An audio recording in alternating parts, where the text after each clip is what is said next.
নমস্কার, হাই নিউজে সকলকে স্বাগত জানাই। সঙ্গে রয়েছে আমি ঋতু। শুরু করছি দ্য ওয়ার্ল্ড টুডে। শুরুতেই দেখে নেব আজকের হেডলাইন্স।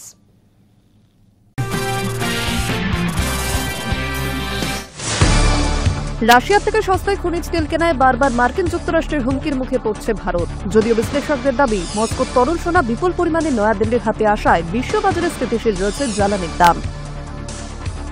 আওয়ামী লীগের শক্ত ঘাঁটি গোপালগঞ্জে ঝামেলার আগাম খবর থাকলেও নিরাপত্তার ফাঁক কেন, প্রশ্ন উঠছে বাংলাদেশে।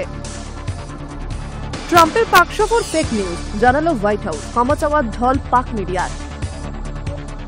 পহেলগাঁও কাণ্ডের সঙ্গে যুক্ত সন্ত্রাসবাদী সংগঠন দ্য রেজিস্ট্যান্স ফ্রন্ট বা টিআরএফকে বিদেশি সন্ত্রাসবাদী গোষ্ঠীর তকমা দিল আমেরিকা। যৌন অপরাধী এপস্টিনকে নগ্ন মহিলার ছবি এঁকে শুভেচ্ছা জানান ট্রাম্প। মার্কিন দৈনিকের দাবিতে শোরগোল আমেরিকায়। রাশিয়া থেকে সস্তায় খনিজ তেল কেনায় বারবার মার্কিন যুক্তরাষ্ট্রের হুমকির মুখে পড়ছে ভারত। যদিও বিশ্লেষকদের দাবি, মস্কোর তরল সোনা বিপুল পরিমাণে নয়াদিল্লির হাতে আসায় বিশ্ববাজারে স্থিতিশীল রয়েছে জ্বালানির দাম। রাশিয়া থেকে ক্রমাগত সস্তা দরে খনিজ তেল কিনে চলেছে ভারত। নয়াদিল্লির এহেন মস্কো প্রীতি একেবারেই নাপসন্দ মার্কিন যুক্তরাষ্ট্রের। ওয়াশিংটনের অভিযোগ, এর মাধ্যমে ক্রেমলিনকে ক্রমাগত ইউক্রেন যুদ্ধের জন্য অর্থ সরবরাহ করে চলেছে প্রধানমন্ত্রী নরেন্দ্র মোদী। এই অবাধ্যতার শাস্তি দিতে ভারতের উপরে বিপুল শুল্ক চাপানোর হুঁশিয়ারি দিয়েছেন স্বয়ং আমেরিকার প্রেসিডেন্ট ডোনাল্ড ট্রাম্প ও তার দলের নেতা নেত্রীরা। যুক্তরাষ্ট্রের এহেন অভিযোগের সারবত্তা নিয়ে বিশ্লেষকদের মনে অবশ্য যথেষ্ট প্রশ্ন রয়েছে। উল্টে তাদের দাবি, নয়াদিল্লি বিপুল পরিমাণে রুশ তেল কেনার ফলে গত 3 বছরের বেশি সময় ধরে আন্তর্জাতিক বাজারে স্থিতিশীল রয়েছে তরল সোনার দর। নইলে খনিজ তেলের আকাশ ছোঁয়া দামের ছ্যাঁকায় টালমাটাল হতো ইউরোপের অর্থনীতি। এর অবশ্যম্ভাবী পরিণতিতে মন্দা এবং মুদ্রাস্ফীতির মুখে পড়ার আশঙ্কা ছিল 16 আনা। আর্থিক বিশ্লেষকদের এই দাবির নেপথ্যে একাধিক যুক্তি রয়েছে। 2022 সালের 24 ফেব্রুয়ারি ইউক্রেন আক্রমণের নির্দেশ দেন রুশ প্রেসিডেন্ট ভ্লাদিমির পুতিন। তারপর থেকে গত 3.5 বছর ধরে এককালের সোভিয়েত ইউনিয়নের অন্তর্ভুক্ত পশ্চিমের প্রতিবেশী দেশটিতে বিশেষ সেনা অভিযান চালিয়ে যাচ্ছে মস্কোর ফৌজ। এই যুদ্ধকে কেন্দ্র করে প্রকট হয় জ্বালানি সংকট। ইউক্রেন সংঘাতের গোড়াতেই পুতিনের আগ্রাসন থামিয়ে দিতে মস্কোর উপর বিপুল পরিমাণে আর্থিক নিষেধাজ্ঞা জারি করে মার্কিন যুক্তরাষ্ট্র সহ পশ্চিম ইউরোপ। এতে রুশ অর্থনীতির কোমর ভেঙে যাবে বলে মনে করেছিলেন তারা, কিন্তু ফল হয় ঠিক উল্টো। রাতারাতি বাজার থেকে গায়েব হয়ে যায় 10% খনিজ তেল। কারণ এতদিন পশ্চিম ইউরোপীয় দেশগুলিকে সেটা সরবরাহ করে আসছিল ক্রেমলিন। নিষেধাজ্ঞার জেরে পুরোপুরি বন্ধ হয়ে যায় সেই লেনদেন। এই ঘটনার জেরে সবচেয়ে সমস্যার মুখে পড়ে ইউরোপীয় ইউনিয়ন। ইউক্রেন যুদ্ধ শুরু হওয়ার আগে পর্যন্ত এই সংগঠনের 27টি দেশ ছিল রুশ খনিজ তেল এবং প্রাকৃতিক গ্যাসের উপর পুরোপুরি নির্ভরশীল। হঠাৎ সেই সরবরাহ বন্ধ হওয়ায় আমেরিকা এবং পশ্চিম এশিয়ার আরব মুলুকগুলি থেকে তরল সোনা আমদানি করা শুরু করে তারা। এর ফলে সরবরাহের তুলনায় চাহিদা বৃদ্ধি পাওয়ায় বিশ্ববাজারে চড়তে থাকে খনিজ তেলের দাম। তরল সোনার দর বৃদ্ধিতে ইউরোপীয় ইউনিয়নভুক্ত দেশগুলির মুদ্রাস্ফীতির হার ছিল ঊর্ধ্বমুখী। আর্থিক বিশ্লেষকদের দাবি, ঠিক এই সময়ে পরিত্রাতার ভূমিকায় অবতীর্ণ হয় ভারত। পশ্চিম এশিয়া থেকে মুখ ঘুরিয়ে রাশিয়া থেকে তেল আমদানি শুরু করে নয়াদিল্লি। 2022 সালে ইউক্রেন যুদ্ধ শুরু হওয়ার আগে এ দেশে আমদানি করা তরল সোনার মাত্র 2% আসত মস্কো থেকে। বর্তমানে সেই সূচককে বাড়িয়ে 35 থেকে 40% নিয়ে গিয়েছে কেন্দ্রের নরেন্দ্র মোদী সরকার। তাৎপর্যপূর্ণ বিষয় হল, রুশ অর্থনীতির ভিত নাড়িয়ে দিতে ব্যারেল প্রতি $60 বেশি বিক্রি হওয়া মস্কোর খনিজ তেলের উপর নিষেধাজ্ঞা জারি করে মার্কিন যুক্তরাষ্ট্র সহ পশ্চিম ইউরোপ। এই পরিস্থিতিতে পাল্টা চাল দিয়ে তরল সোনার দামে মেগা ছাড়ের ঘোষণা করেন পুতিন। ফলে কাল বিলম্ব না করে ক্রেমলিনের থেকে তেল কেনার সিদ্ধান্ত নিয়ে ফেলে ভারত। সরকারি নথি অনুযায়ী এতে ব্যারেল প্রতি $35 সস্তায় তরল সোনা কিনতে পারছে নয়াদিল্লি। উল্লেখ্য, রুশ তেলের উপর নিষেধাজ্ঞা জারি থাকলেও পরিশোধিত পেট্রোপণ্যের উপর কোনো বিধিনিষেধ আরোপ করেনি আমেরিকা ও পশ্চিম বিশ্ব। ফলে মস্কো থেকে সস্তায় তরল সোনা কিনে তাকে শোধন করে বিনা বাধায় ইউরোপের বাজারে বিক্রি করে চলেছে নয়াদিল্লি। সেই তালিকায় রয়েছে পেট্রোল, ডিজেল, জেট ফুয়েল সহ অন্যান্য পেট্রোপণ্য। আর্থিক বিশ্লেষকদের দাবি, এভাবে ভারতের থেকে ঘুরপথে জ্বালানি কেনার ফলে অনেকটাই স্বস্তি পেয়েছে ইউরোপীয় ইউনিয়নের অর্থনীতি। সরকারি তথ্য অনুযায়ী গত 3 বছরে রুশ তেলের 1 নম্বর ক্রেতা ছিল ভারত। সম্প্রতি অবশ্য নয়াদিল্লিকে টপকে কিছুটা এগিয়ে গিয়েছে চীন, কারণ বেজিংয়ের জ্বালানি প্রয়োজনীয়তা এদেশের তুলনায় অনেকটা বেশি। এদেশে তরল সোনা আমদানির ক্ষেত্রে দ্বিতীয় এবং তৃতীয় স্থানে রয়েছে ইরাক এবং সৌদি আরব। পশ্চিম এশিয়ার এই দেশ থেকে যথাক্রমে আমদানি করা মোট তেলের 21 এবং 13% কিনে থাকে নয়াদিল্লি। এই তালিকায় চতুর্থ এবং পঞ্চম স্থানে রয়েছে সংযুক্ত আরব আমিরশাহী এবং মার্কিন যুক্তরাষ্ট্র। ভারতে আমদানি করা তেলের 9% আসে আবুধাবি থেকে। এক্ষেত্রে আমেরিকা 3% অবদান রয়েছে।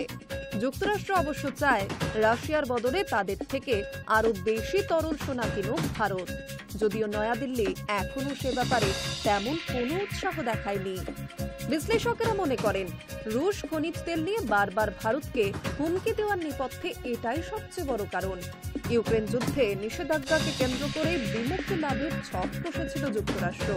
প্রথমত, এর মাধ্যমে মস্কোর অর্থনীতি পুরোপুরি ভেঙে দিতে চেয়েছিল তারা। দ্বিতীয়ত, তেলের জন্য ইউরোপ পুরোপুরি আমেরিকার উপরে নির্ভরশীল হয়ে পড়ুক, সেটা চেয়েছিল ওয়াশিংটন। কিন্তু ভারত সস্তা দরে বিপুল পরিমাণে রুশ তেল কিনতে থাকায় ভেস্তে যায় আমেরিকার পরিকল্পনা। তরল সোনার দাম আকাশ ছোঁয়া হলে আখেরে লাভ হতো যুক্তরাষ্ট্রের, কারণ মার্কিন মুদ্রা ডলারে কেবলমাত্র এই জ্বালানির লেনদেন হয়। বিশ্ববাজারে পেট্রোপণ্যের দাম যত চড়ত, ইউরোপ সহ সমস্ত দেশকে তত বেশি দাম দিয়ে কিনতে হতো খনিজ তেল। এতে সময়ের সঙ্গে সঙ্গে শক্তিশালী হতে থাকত ডলার। সেই কারণে যুদ্ধের সময় তেল কিনে রাশিয়াকে ভারত অর্থের যোগান দিয়ে যাচ্ছে বলে সমানে অভিযোগ করেছিল যে আমেরিকা। বিশ্লেষকদের দাবি, এক্ষেত্রে যুক্তরাষ্ট্রের কিছুটা দ্বিচারিতা রয়েছে। ইউরোপীয় দেশগুলি মস্কোর তেল পরিশোধনে উৎপাদিত পেট্রোপণ্য দিব্যি কিনে চলেছে, কিন্তু তাদের উপরে কোনো রকমের নিষেধাজ্ঞা জারি করার কথা বলতে শোনা যায়নি ওয়াশিংটনকে। সম্প্রতি ইউক্রেনের সঙ্গে সংঘর্ষ বিরতির জন্য রাশিয়াকে ফের হুমকি দেন মার্কিন প্রেসিডেন্ট ডোনাল্ড ট্রাম্প। বলেন, 50 দিনের মধ্যে মস্কো শান্তি সমঝোতায় আসতে হবে, নইলে ক্রেমলিনের বাণিজ্যিক বন্ধুদের উপরে 100% শুল্ক চাপিয়ে দেব আমরা। যদিও তার এই হুঁশিয়ারি সেভাবে গায়ে মাখেননি রুশ প্রেসিডেন্ট পুতিন। চলতি বছরের 14 জুলাই মার্কিন নেতৃত্বাধীন ইউরোপীয় শক্তি জোট উত্তর আটলান্টিক চুক্তি সংগঠন বা ন্যাটোর মহাসচিব মার্ক রাটের সঙ্গে বৈঠক করেন ট্রাম্প। এর দুদিনের মাথায় ভারত, চীন ও ব্রাজিলের নাম করে হুঁশিয়ারি সুরে রাট বলেন, নিষেধ সত্ত্বেও রাশিয়ার সঙ্গে বাণিজ্য চালিয়ে গেলে, মস্কোর থেকে তেল ও গ্যাস কিনতে থাকলে কঠোর আর্থিক শাস্তির মুখে পড়তে হবে। ক্রেমলিন যদি শান্তি আলোচনাকে গুরুত্ব সহকারে না নেয়, তাহলে এই দেশগুলির উপরেও 100% শুল্ক আরোপ করা হবে। এর আগে এই ইস্যুতে একই কথা বলতে শোনা গিয়েছে মার্কিন সেনেটর লিন্ডসে গ্রাহামসের গলায়। তিনি আবার আরও এক ধাপ এগিয়ে রুশ তেল কেনার অপরাধে ভারত, চীন এবং ব্রাজিলের মধ্যে ব্রিক্সভুক্ত দেশগুলির উপর 500% শুল্ক চাপানোর প্রস্তাব দিয়েছেন।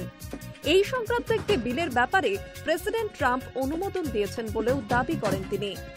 রুশ খনিজ তেলের ব্যাপারে আমেরিকার এহেন দ্বিচারিতার পাল্টা জবাব দিয়েছেন কেন্দ্রীয় পেট্রোলিয়াম মন্ত্রী হরদীপ সিং পুরী। তিনি বলেছেন, মস্কোর থেকে আমরা তরল সোনা কেনার ফলে বিশ্বব্যাপী জ্বালানি মূল্য স্থিতিশীল রয়েছে, নইলে অপরিশোধিত তেলের দাম ব্যারেল প্রতি $120 থেকে $130 পর্যন্ত বৃদ্ধি পেত। বর্তমানে খনিজ তেলের 80% এবং প্রাকৃতিক গ্যাসের 50% বিদেশ থেকে আমদানি করছে ভারত। রাশিয়ার পাশাপাশি আগামী দিনে ভেনেজুয়েলা এবং আফ্রিকার বেশ কিছু দেশ থেকে এই তরল সোনা কেনার পরিকল্পনা রয়েছে নয়াদিল্লির। High News network. আওয়ামী লীগের শক্ত ঘাটে গোপালগঞ্জের ঝামেলার আগাম খবর থাকলেও নিরাপত্তায় ফাঁক কেন প্রশ্ন উঠছে বাংলাদেশে। বাংলাদেশের গোপালগঞ্জে সংঘর্ষের ঘটনায় 4 জনের মৃত্যু হয়েছে, আহতদের সংখ্যা প্রায় 50। এখনো সেখানকার পরিস্থিতি থমথমে, নতুন করে সেখানে কোনো সংঘাতের খবর পাওয়া যায়নি।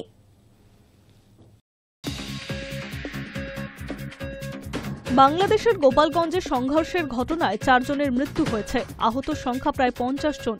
এখনো সেখানকার পরিস্থিতি থমথমে, নতুন করে সেখানে কোনো সংঘাতের খবর পাওয়া যায়নি। তবে বাংলাদেশের পুলিশ সূত্রে খবর, সেখানে যে কোনো গন্ডগোল হতে পারে, আগে থেকেই এমন খবর ছিল।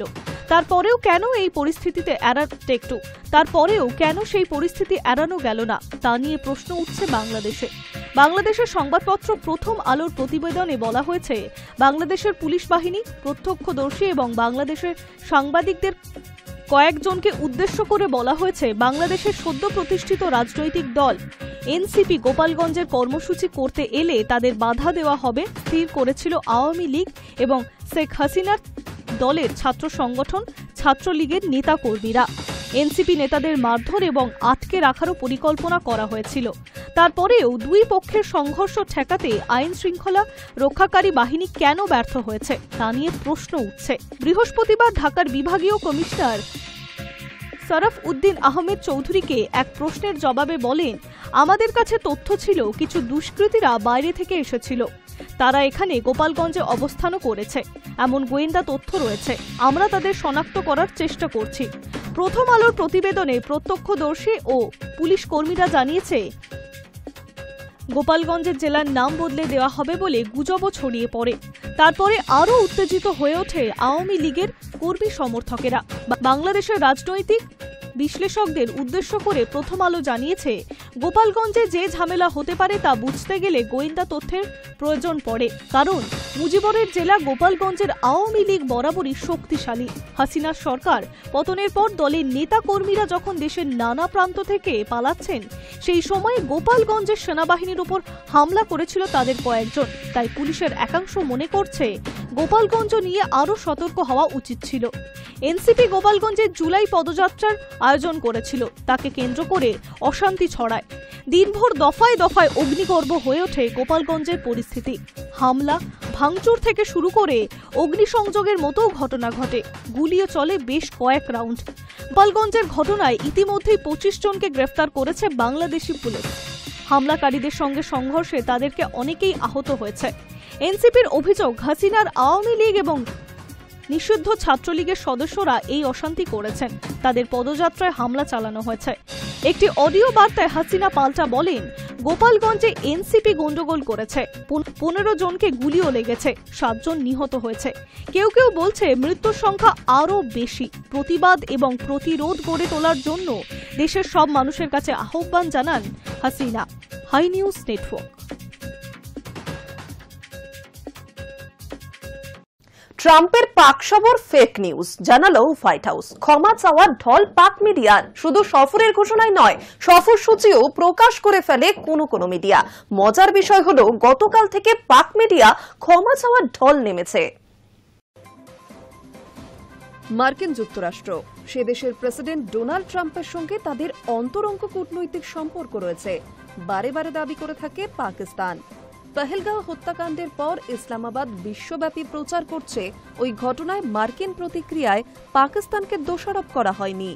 একাধিক সূত্রের খবর, পাক প্রশাসনের প্রোপাগান্ডার অংশ হিসেবে সে দেশের মিডিয়ার বড় অংশ আমেরিকা এবং ডোনাল্ড ট্রাম্পের সঙ্গে ইসলামাবাদের ঘনিষ্ঠ সম্পর্কের কথা ফলাও করে প্রচার করে আসছিল।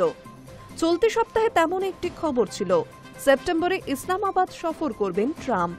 শুধু সফরের ঘোষণাই নয়, সফরসূচিও প্রকাশ করে ফেলে কোনো মিডিয়া। মজার বিষয় হলো, গতকাল থেকে পাক মিডিয়া ক্ষমা চাওয়ার ঢল নেমেছে। খবরের কাগজ, টেলিভিশন চ্যানেলে বলা হচ্ছে, বড় ভুল হয়ে গেছে, মার্কিন প্রেসিডেন্টের সফরের খবরটি ভুল ছিল, আমরা ক্ষমা প্রার্থী। এর আগে হোয়াইট হাউসে মার্কিন প্রেসিডেন্টের প্রেস সচিব ক্যারোলিনা লিভিথ সাংবাদিক বৈঠকে নিজে থেকেই জানান, প্রেসিডেন্ট ট্রাম্পের পাকিস্তান সফরের খবর ফেক। সেপ্টেম্বরে তার পাকিস্তান যাওয়ার প্রশ্নই ওঠে না। ওই মাসে তার সবচেয়ে গুরুত্বপূর্ণ কর্মসূচি হল ব্রিটেন সফর। তিনি প্রধানমন্ত্রী কিয়ার স্টারমার এবং ব্রিটেনের রাজার সঙ্গে দেখা করবেন। ইউএসইউকে বাণিজ্য চুক্তির ইতিবাচক রূপ দেওয়া হবে এই সফরে। তার আগে এই মাসের 25 থেকে 29 তারিখ পর্যন্ত স্কটল্যান্ডে থাকবেন ট্রাম্প। প্রেস সচিব আরও জানিয়েছেন, চলতি বছর তো নয়ই, মার্কিন প্রেসিডেন্টের পাকিস্তান সফরের বিষয়ে আলোচনাও শুরু হয়নি। পাকিস্তানি মিডিয়া কেন ট্রাম্পের সফর নিয়ে মাতামাতি শুরু করেছিল সেই বিষয়ে একাধিক সূত্র থেকে নানা খবর আসছে। জানা যাচ্ছে, এর সঙ্গে ইসলামাবাদের নয়াদিল্লি অঙ্ক যেমন আছে, তেমনই আছে ঘরোয়া সমীকরণ। পেহেলগাঁও হত্যাকাণ্ডের জেরে কোণঠাসা শাহবাজ শরীফের সরকার দেখাতে উদ্গ্রীব স্বয়ং ডোনাল্ড ট্রাম্প তার দেশ সফরে আসতে আগ্রহী।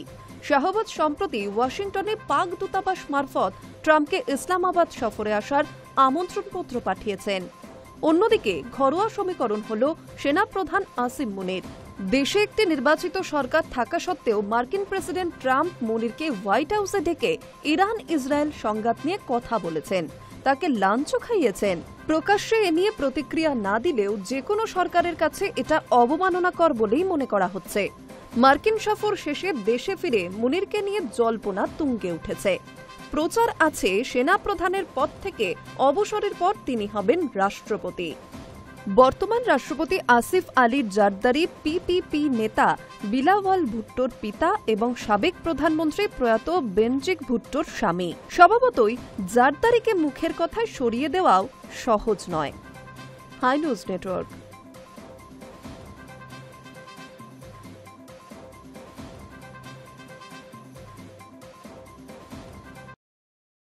পেহেলগাঁওয়ে হামলা চালানো টিআরএফকে জঙ্গি সংগঠন বলে ঘোষণা করেছে আমেরিকা। বন্ধু ডোনাল্ড ট্রাম্পের এই পদক্ষেপকে স্বাগত জানিয়েছে ভারত। শুক্রবার সকালে ট্রাম্পকে সাধুবাদ জানিয়েছেন, টুইট করেছেন বিদেশ মন্ত্রী এস জয়শঙ্কর। পেহেলগাঁওয়ে হামলা চালানো টিআরএফকে জঙ্গি সংগঠন বলে ঘোষণা করেছে আমেরিকা। বন্ধু ডোনাল্ড ট্রাম্পের এই পদক্ষেপকে স্বাগত জানিয়েছে ভারত। শুক্রবার সকালে ভারতের বিদেশ মন্ত্রকের তরফে বিবৃতি জারি করে বলা হয়, সন্ত্রাস দমনে আমেরিকার সঙ্গে ভারতের গভীর সহযোগিতা রয়েছে। সেটারই প্রতিফলন ঘটেছে এই সিদ্ধান্তে। মার্কিন উদ্যোগকে সাধুবাদ জানিয়েছেন বিদেশমন্ত্রী এস জয়শঙ্করও। 22 এপ্রিলের নরসংহারের পর দায় স্বীকার করে লস্করের ছায়া সংগঠন দ্য রেজিস্ট্যান্স ফ্রন্ট, কিন্তু কয়েক ঘন্টার মধ্যেই তা প্রত্যাহারও করে নেয় টিআরএফ। তবে সন্ত্রাসবাদী হামলার পর প্রথমে টিআরএফ এর তরফে দায় স্বীকার করা ও পরে তা অস্বীকার করার নেপথ্যেও পাকিস্তানের হাত দেখছেন তদন্তকারীরা, এবং পুরোটাই হয়েছে পরিকল্পিত ছকে। তারপরে পেহেলগাঁওয়ে সন্ত্রাসী হামলায় 26 জনের মৃত্যুর ঘটনায় তীব্র নিন্দা জানিয়ে নিন্দা প্রস্তাব প্রকাশ করেছে রাষ্ট্রসংঘের নিরাপত্তা পরিষদ। তবে সেই প্রস্তাবে সন্ত্রাসবাদী সংগঠন টিআরএফ এর নাম উল্লেখ করা হয়নি। পাকিস্তান এবং চীনের আপত্তিতেই নিন্দা প্রস্তাবে টিআরএফ এর নাম রাখা হয়নি, এমনটাই ধারণা ছিল কূটনৈতিক মহলের।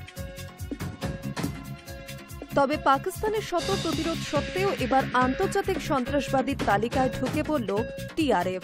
মার্কিন বিবৃতিতে জানানো হয়েছে, দ্য রেজিস্ট্যান্স ফ্রন্টকে এফটিও এবং এসডিজিটি তালিকায় অন্তর্ভুক্ত করা হয়েছে। জাতীয় সুরক্ষার কথা মাথায় রেখেই এই সিদ্ধান্ত নেওয়া হয়েছে। মার্কিন বিদেশ সচিব মার্কো রুবিওর এই ঘোষণার পরেই বিবৃতি দিয়েছে ভারতীয় বিদেশ মন্ত্রক। সেখানে বলা হয়, সন্ত্রাস দমন বা জঙ্গিদের ঘাঁটি ধ্বংস করতে আন্তর্জাতিক ক্ষেত্রে সহযোগিতার পক্ষে বারবার সওয়াল করেছে ভারত। টিআরএফকে জঙ্গি ঘোষণা করার বিষয়টিও সন্ত্রাস দমনে ভারত আমেরিকার সহযোগিতার প্রতিফলন। সঠিক সময়ে অত্যন্ত গুরুত্বপূর্ণ পদক্ষেপ করা হয়েছে টিআরএফকে নিয়ে। মার্কিন পদক্ষেপকে স্বাগত জানিয়ে এক্স হ্যান্ডেলে জয়শঙ্কর লেখেন, সন্ত্রাস বিরোধিতায় ভারত আমেরিকার সহযোগিতার প্রমাণ মিলল। মার্কিন বিদেশ দপ্তর এবং বিদেশ সচিবের এই উদ্যোগ প্রশংসনীয়। সন্ত্রাসের বিরুদ্ধে জিরো টলারেন্স। আমেরিকার ভারতীয় দূতাবাসও সাধুবাদ জানিয়েছে এই উদ্যোগকে। তবে ট্রাম্প প্রশাসনের এই উদ্যোগ যে পাকিস্তানের জন্য বড় ধাক্কা, সে কথা বলাই বাহুল্য। High News Network. যৌন অপরাধী এপস্টিনকে নগ্ন মহিলা ছবি এঁকে শুভেচ্ছা জানান ট্রাম্প। মার্কিন দৈনিকের দাবিতে শোরগোল আমেরিকায়। মঙ্গলবারে অবশ্য ওয়াল স্ট্রিট জার্নালকে দেওয়া সাক্ষাৎকারে ট্রাম্প বলেছিলেন, আমি জীবনে কোনো দিন ছবি আঁকিনি, মেয়েদের ছবি তো আঁকিনি, এগুলো আমার ভাষা বা শব্দ নয়। আমেরিকার কুখ্যাত যৌন অপরাধী জেফ্রি এপিস্টনকে নগ্ন মহিলার ছবি এঁকে শুভেচ্ছা জানিয়েছিলেন ডোনাল্ড ট্রাম্প। আমেরিকার সংবাদ মাধ্যম ওয়াল স্ট্রিট জার্নালের একটি প্রতিবেদনে তেমনই দাবি করা হয়েছে। আর এই প্রতিবেদন প্রকাশের পরেই শোরগোল পড়ে গিয়েছে আমেরিকায়। ট্রাম্প অবশ্য গোটা প্রতিবেদনটাকেই ভুয়ো এবং মিথ্যে বলে দাবি করেছেন। ওয়াল স্ট্রিট জার্নালের বিরুদ্ধে মামলা করারও হুঁশিয়ারি দিয়েছেন তিনি। প্রতিবেদন অনুসারে 2003 সালে এপিস্টিনের 50তম জন্মদিনে চিঠি লিখে শুভেচ্ছা জানিয়েছিলেন ট্রাম্প।